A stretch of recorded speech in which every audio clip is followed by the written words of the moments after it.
Hey guys, gals, and MBs. I'm here today with the Take 5 module. And in my last video, I had the TO5 module. And yeah, I love the Take 5. I love the keyboard version, but I like the module way more. It fits in my setup even better, especially with like if I need to move my equipment and so forth. And it's just easier to store. I did end up getting a new MIDI controller. I did end up getting the Novation Launch Key 49 Mark IV. Here's a picture of it in my setup. I got the white version. The white version just came out. It is a lovely looking keyboard. I love it in the white. I mean, it's probably going to yellow like shit, but we just don't know yet. But I really love the gray on white color scheme, and it fits in, at least aesthetic wise. And I love the key bed. I'm actually surprised because I like the 25 key version quite a bit. But the 49 key version is semi-weighted. That can mean a number of things depending on the manufacturer. It means the keys may actually have a weight underneath it, like in a Fatard key bed. In this case, I think they just use stiffer domes underneath the actual keys. But either way, I love the key fill. It is actually it is very Fatard-esque, which I'm surprised at. It's like Fatard hasn't really innovated in years, and the cheaper manufacturers have been innovating and making cheaper and better keyboards, and this really feels it. Yes, there are some really stupid things that Novation didn't like. It's funny because I'm using two Novation products here, but that said, you cannot change, and somebody brought this up, and I believed them, and I even looked into it, so they were 100% right. And I knew this going into it. You cannot change the octave of the split. That is so stupid. So if you have a right split and a left split, like let's say going to different synths, I can't change the octave down on one of the splits and an octave higher on the other split. That is such a rudimentary thing that they should have. It's just crazy that they omitted that. I wonder if they're just doing that to be like, douchebags and make you get the SL, which I actually don't like the SL. I think the chassis to the SL, is it the Mark III, is not very good. I mean, yes, it has a Fatard keypad, but it feels like the rest of it feels like garbage, especially the OLED screens in it. I had mine come with dust from the factory back when I had a 61. No, I had the 49. Anyway, that said, it was not well built. This is actually surprisingly well built. All right, so that aside, I have a new keypad. I can play it really well, so I'm super happy about that. And it's got so many art modes. I wish I had a sequencer, but whatever. We can't get everything. For this price point. Price point was absolutely fantastic too. I think it was 260, and I paid like 200 for it because I had some credit on my card, my city card, the city credit that you can use on Amazon. So I paid like 200 for it. So it is really good. All right, so let's get into the module. So it wouldn't be a sequential synth, and I hate saying this because I love sequential a lot. It wouldn't be a sequential synth without a bug, right? I mean, so I got this synth. I found a bug immediately. Well, 5 minutes in playing into it, bring it up on the forums. A bunch of other people are now having the same exact bug, even on the keyboard version. Right? If you update to the newest firmware. What I would say is do not update to the newest firmware if you have a keyboard version, and don't downgrade. You can't, apparently. It can break things. So, or at least people were advised not to downgrade. So the issue is a few of the rotary encoders on this now skip values consistently. Well, not like super consistently, but they do it. So like, okay, so I can go into my select knob here. Let's go to the source menu, right? I'm going to go ahead and click. Yeah, see how now I'm stuck? I'm going back and forth. I'm actually clicking. And it will not go forward sometimes. But it only skips going forward. I'm doing it right now. So, yeah, I'm clicking. You probably can't hear that. But yeah, it gets stuck between a value, and then you have to move one value ahead, and then it works. Sometimes it'll jump more than one value. And this is on the select knob, this is on the octave knobs, on these octave knobs, the mode switch on the arpeggiator, and the type switch on the effects section. And I figured since it's so consistent on all of them, they can't all be broken, right? And it's only going forward, so their debounce algorithm's probably messed up, or the way they're counting it in a state machine, because it's a rotary encoder, right? Well, anyway, I brought it up to support. Support got back to me pretty quick saying, yeah, we've been able to replicate it, And on the official forums, I think it was Gus came back and said that, yeah, these have been replicated. And then one of my viewers, the one with the cat, yeah, the cute cat viewer, yeah, you should check out their channel. I'll link it. They have a lot of cat videos, surprisingly, but they have an adorable cat. Anyway, I was going to say, they had the same thing, and it only happened on their keyboard version when they upgraded firmwares. So don't upgrade your firmware unless there's something you really need on that firmware. Otherwise, you're going to run into this bug. It's workable. You can work around it. It's just really annoying because I thought I had a defective synth. Knowing my luck, it's not. So that's why I've kept it. I'm going to wait and hopefully they fix it. This is kind of like the LFO drifting issue that the TO had. And speaking back on my TO, I noticed that a lot of my double shot knobs on that are crooked out of the factory, and it's a plastic molding issue because I moved some knobs around and they're fine now. So what I'm going to I asked Sequential, I know I'm getting rambly here, I asked Sequential if they can sell me the knobs from the Take 5 as replacements so I can stick them on my TO5. I actually like these knobs a hell of a lot more than the ones on the TO5, so I'm hoping they will sell me set of these so I can put them on the TO5. All right, all that rambling aside and my new keyboard, which I absolutely adore, let's just get into this thing. So there is a init patch. They did not post how to get to the init patch. I had to ask on the forums, and Gus again got back to me. So what you have to do, on the Take 5, you hold down, so like I'm in Kali Dreamin', which is like, it's equivalent to it's an Oberheim, but for a Prophet.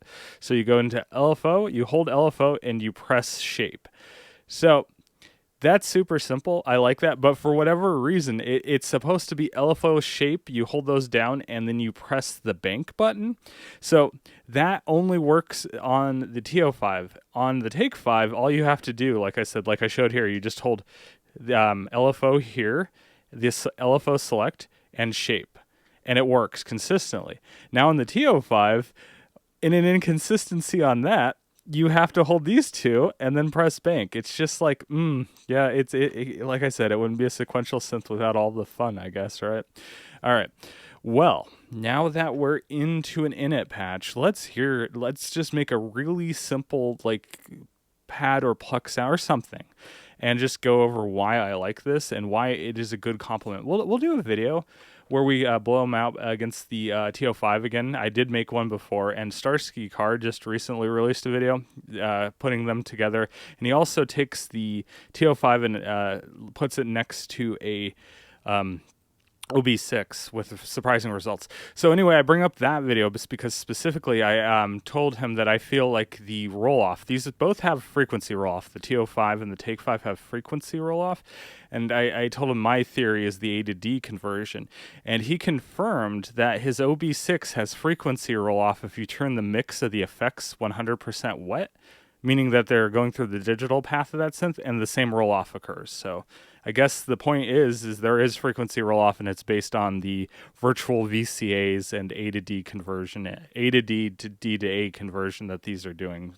Because, yeah, whatever, they still sound great. I personally like the roll-off. I think it makes it less harsh sounding, but that's just me. Because the OB6 can be a sputtery, like, harsh mess if you don't bring in that lovely SEM-style filter. And I think the SEM filter is better on the TO5. All right, so much rambling. Let's just get into it. All right, I mean, I'm like, somebody's going to rant because I'm already, like, 8 minutes in and I'm not even making noises. All right, so we got noises. All right, cool. So let's add some release to this, right? We're just going to make a simple patch.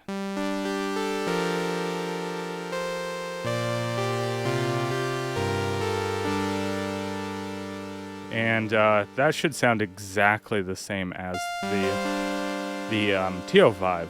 Here's the thing. So a init patch on the Take 5 has a little bit of filter cutoff already applied to it. So here, let's just go. See how it's a little brighter? If I do an init patch really quick, you'll hear that it gets a little duller. I guess? Yeah. Whoops. Yeah, it's a little duller. So yeah, just the, by default, it's like right around here. I don't know, you'll have to like get it. If it's, you should get a little dot when you're close to that value, but it's really hard to get. Anyway, there's a little bit of frequency. Yeah, you see that? The dot's right around here. It's right around here. So, like in the standard patch, in the standard oh, there it is. Oh, it's so hard to get. You see the little blinking that was happening there? Anyway, there's a little bit of filter cutoff already, where on the init patch on the TO5, there is none. It's totally open as far as I remember. So yeah, let's just open it all the way up for now. Let's add some release.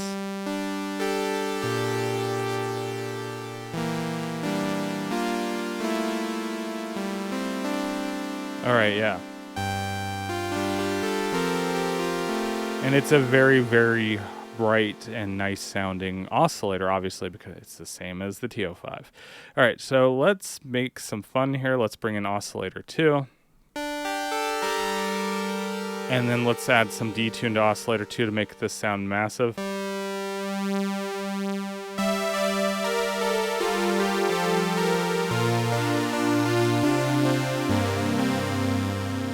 And the Prophet style filter excels with punchy sounds. So if you add a lot of bass, to it, it will sound absolutely fantastic, especially if you bring up some drive and resonance. So we're going to bring in the sub oscillator.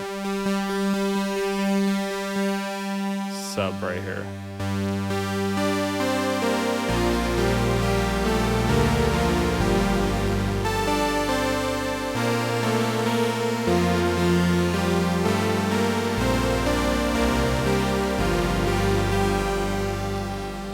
All right. Great, right. Yeah, but it sounds exactly like the TO5 at this point. I mean, I've done them side by side. We're not bringing in the filter, so it doesn't matter at this point. It is basically, they're the same platform, same oscillators, but the joy comes with this lovely filter. So let's just hear a quick sweep, right? I mean, and the other thing I love about the Take 5, unfortunately, this knob will not work on the TO5. It's a different shaft diameter, and this is actually a separate piece, and it's not PCB mounted. It's actually mounted to the chassis, which is kind of cool, so it's easy to replace. And it's not soldered on, so that's fantastic. At least it was on the keyboard version. But anyway, that said, here, let's play a quick chord.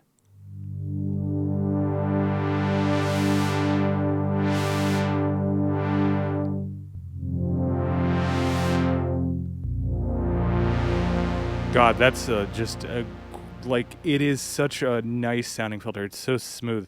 Where I think the TO5 filter excels at this bright, beautiful, like 80s sound, which is funny because I believe the SEM is older than the Prophet 5. I could be completely wrong, but the Prophet gets that 70s sound, right? Even though it's technically newer, I believe. And then the OB synths always get the sound, or like the SEM style synths. I guess the OB8 and thing, or OBXA did not have a SEM filter. So, but those were like Curtis filters, but whatever. Those get the rap for being a very 80s synth, and this gets a rap, the Prophet, for being a very 70s synth, even though they came out, the Prophet, I think, is newer, like I said. Anyway, yeah, that's a lovely sound. All right. I mean, a filter is a filter, but you really have to know its resonance response. A resonant filter gets almost all of its character, I believe, from its resonance. That could sound like any 24 dB per octave filter. It is very smooth. It does obviously filter very well, but here, let's turn up the resonance halfway.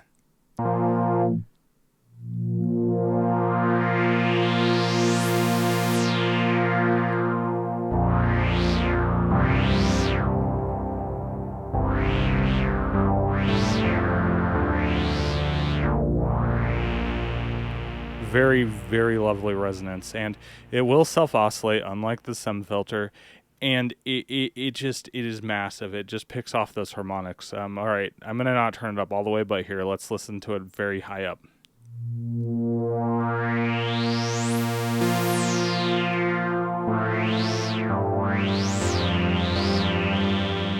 All right, and this has the capability of having some drive, and the drive makes very little difference unless you have resonance up. So let's turn the drive all the way up. Even though this was in the middle before because I did an init patch, it was actually all the way down, but let's turn the drive all the way up, and let's hear that. So let's hear normal sweep again, no resonance. Now let's hear it with all the way drive all the way up. Really no change, but now let's turn the resonance back to 50. Turn the drive all the way. First, no drive.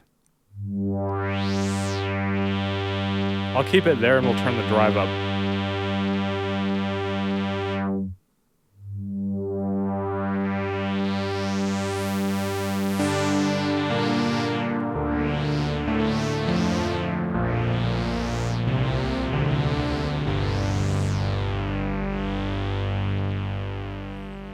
Absolutely gorgeous, isn't that? Let's add a filter.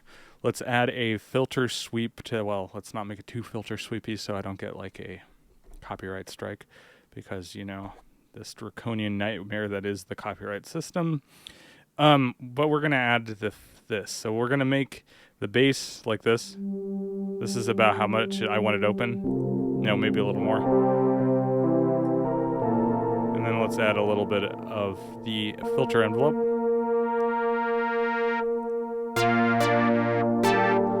And then we're going to add a bunch of attack to that.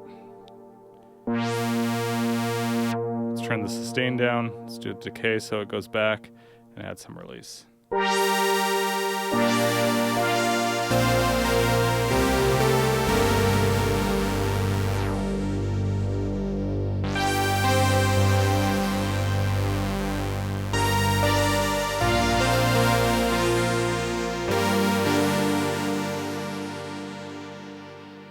Sounds really nice. So let's turn down the decay a little more so we get a nice, it goes up to, you'll hear what I mean.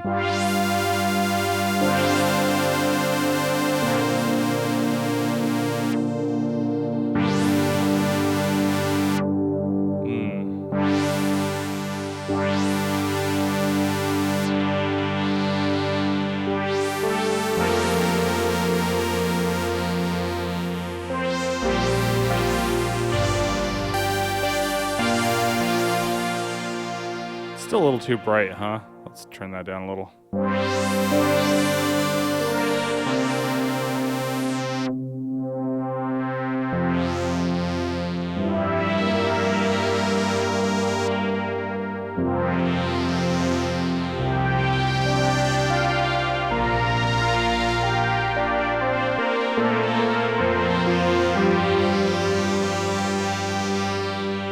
All right. So what I'm going to do is I'm going to go into program and we're going to go ahead and turn on, and then yes, I had a little bit of skipping there and now it's not going. That is an annoying bug. All right, we're going to go to, it is envelope reset. We want to turn that on. I probably just passed it, didn't I? There it is. Envelope retrig. We want that on. So every time we play a note that it retrigs the filter, or sorry, the filter envelope in this case.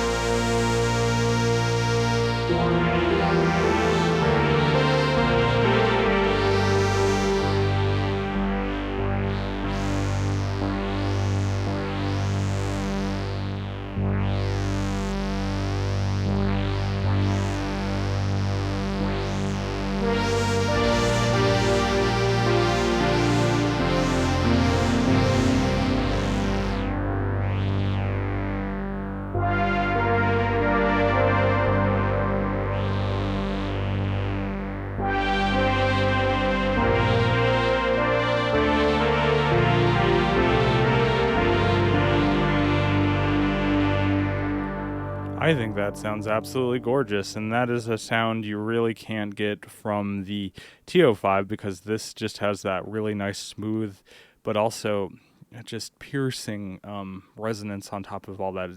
The smooth filter response with the piercing resonance, it sounds gorgeous with each other. Let's make it stereo because, you know, I love to do that, so we're going to go in here. We're going to go ahead and find voice spread, and we're going to go ahead and turn it to panning, which is, I always pass it. I wish panning was like the first thing. It should be the first thing, because I say so. Or at least, you know, you should get the option to rearrange your menu. That'd be really cool. 100. So we have some nice voice spread now.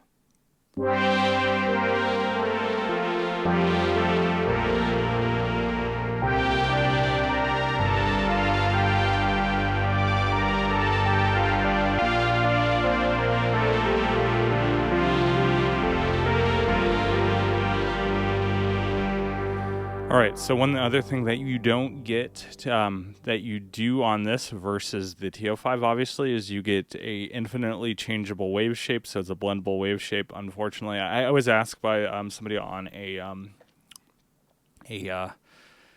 Discord that I'm part of if you could actually rearrange the shape to be somewhere else, like if you wanted to have square first and then sine or whatever, or square going directly into a sine versus how it's set up. Unfortunately, you can't move around the wave shape. I wish you could. That'd be really cool. I mean, it's digitally controlled. I don't see why they couldn't do that. But yeah, so we get a blendable shape. So if I wanted to, I can do a saw. If we put it right in the middle, you get a saw and a square together.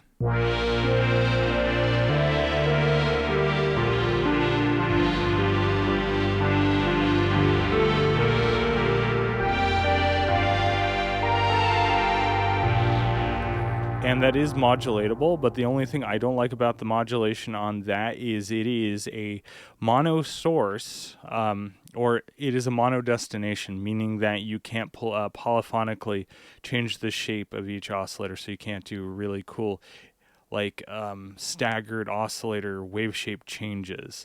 Now, the pulse width modulation, so I'll show you for example. So if I go in here, we're going to use LFO1. It's the mono LFO. It doesn't really matter. So if we go in LFO1 and I want to do destination, we're going to do shape. But we're going to do shape. See now how it says shape 1 right there? And it has an M and a P next to it. That means that it is a destination. And if you see the LFO1, since that's the mono LFO, it has an LFO. Sorry for it being a little bit overblown. It's just the brightness of the screen.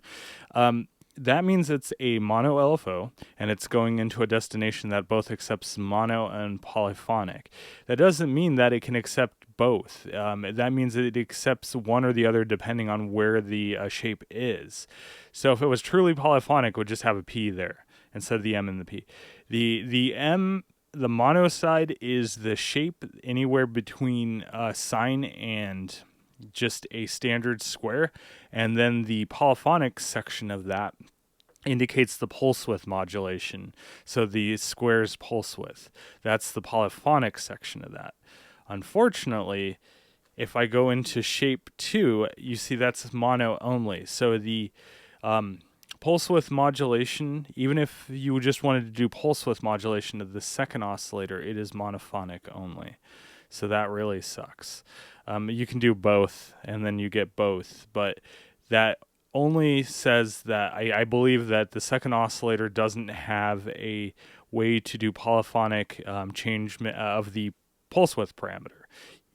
Neither of the oscillators let you change the pulse or the shape polyphonically. So yeah, it's not the biggest deal, but I'm just saying you can't do those cool cascading sounds with the wave shape. But we're gonna just try it. Let's do this.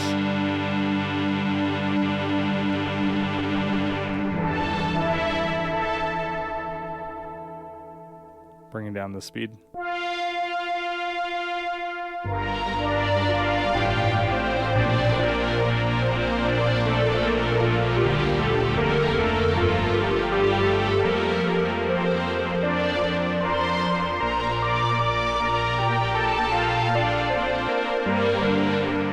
Let's do a full filter sweep with that, shall we?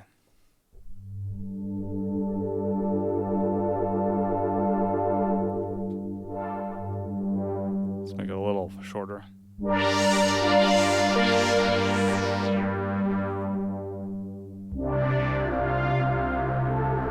bright enough. There we go. That's bright.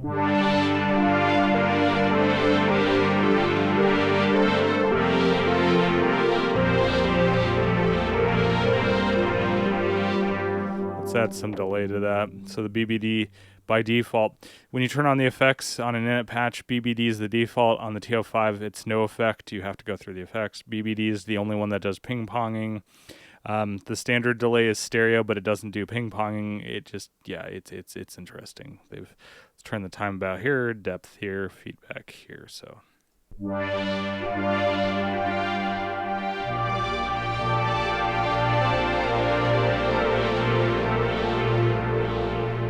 Let's make it nice and slow again.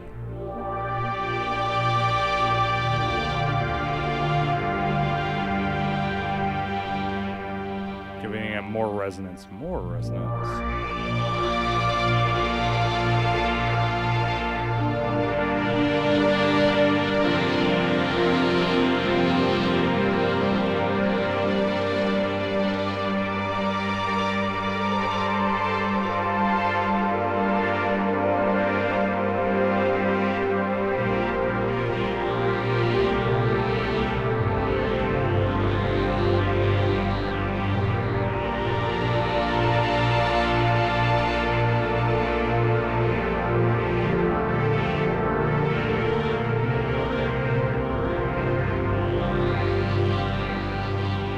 And if we make that a plug, it sounds nice too.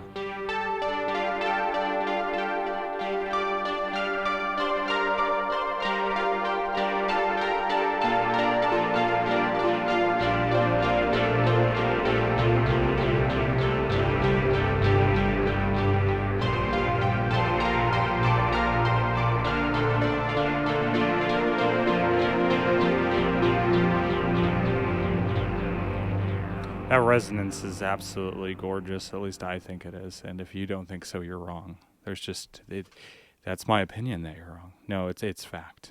No, I'm just kidding. But yeah.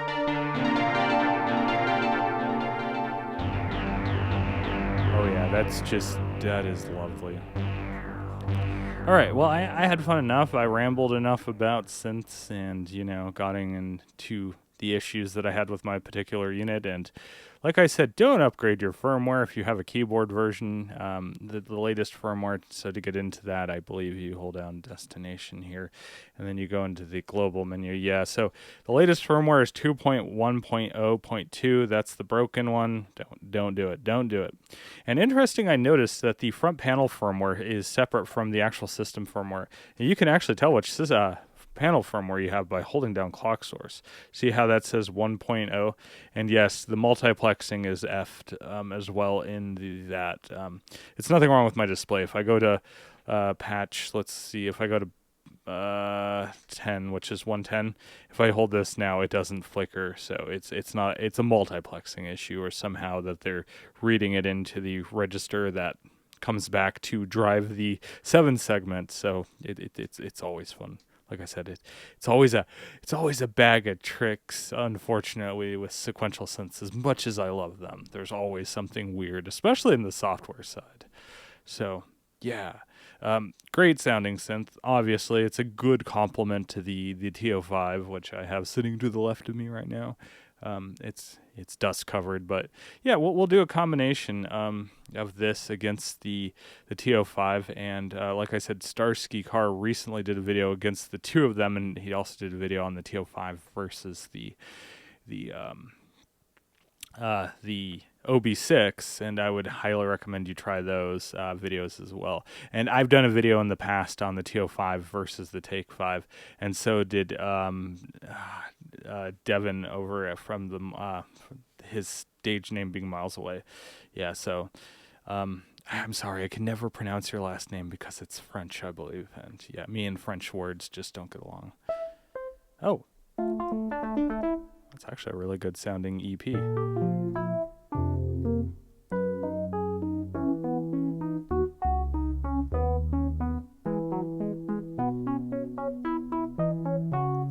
I got carried away again. This synth is so much fun. Both of them are in the lineup. All right, and then I hope soon that potentially I can buy these knobs from Sequential to stick on my TO5. Maybe they won't allow me to because they'll say it's blasphemy or something sticking it. But they make both synths. Just give me the knobs. Just let me pay for them. Let me buy them, and then yeah. All right. Well, anyway, talk to you later. Thanks for watching. If you haven't subscribed to my channel and you like my content, go ahead and subscribe. And if you like this video, give me a thumbs up, and I will see you next time. Bye.